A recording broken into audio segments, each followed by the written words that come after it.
আচ্ছা, তড়িৎ প্রবাহ কি সেটা আমরা আজকে আলোচনা করব। তো তড়িৎ প্রবাহ হচ্ছে তড়িৎ আধানের প্রবাহ বা চলাচল।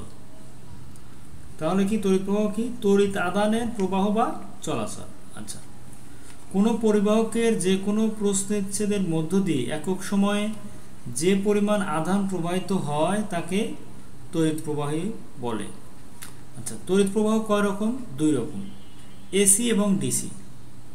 তাহলে এসি প্রবাহ এবং ডিসি প্রবাহ দুই রকম তড়িৎ প্রবাহ হয়ে থাকে। তড়িৎ প্রবাহের এসআই একক হলো অ্যাম্পিয়ার, আর তড়িৎ প্রবাহের সংকেত কি? এআই। তড়িৎ প্রবাহের সংকেত এআই।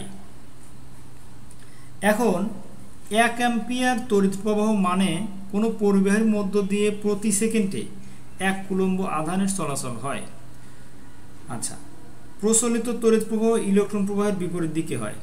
তড়িৎ প্রবাহ এমিটার দ্বারা পরিমাপ করা হয় এবং তড়িৎ প্রবাহ দুই প্রকার, যথা স্থির তড়িৎ ও চলতড়িৎ। স্থির তড়িৎ ও চলতড়িৎ। তাহলে আমরা কি তড়িৎ প্রবাহ কাকে বলে সেটা শিখলাম। আচ্ছা, তড়িৎ প্রবাহ দুই রকম, এসি এবং ডিসি। আচ্ছা, এরপরে কি শিখলাম? তড়িৎ প্রবাহ দ্বারা কি পরিমাপ করা হয়? তড়িৎ প্রবাহ কি দ্বারা পরিমাপ করা হয়? এমিটার দ্বারা পরিমাপ করা হয়। আচ্ছা, প্রচলিত তড়িৎ প্রবাহ ইলেকট্রন প্রবাহের কোন দিকে প্রবাহিত হয়? বিপরীত দিকে। তড়িৎ প্রবাহের এসআই একক কি? অ্যাম্পিয়ার। অ্যাম্পিয়ারের সংকেত কি? এআই। সো অনেকগুলো সংজ্ঞা আমরা এখানে শিখলাম। আচ্ছা।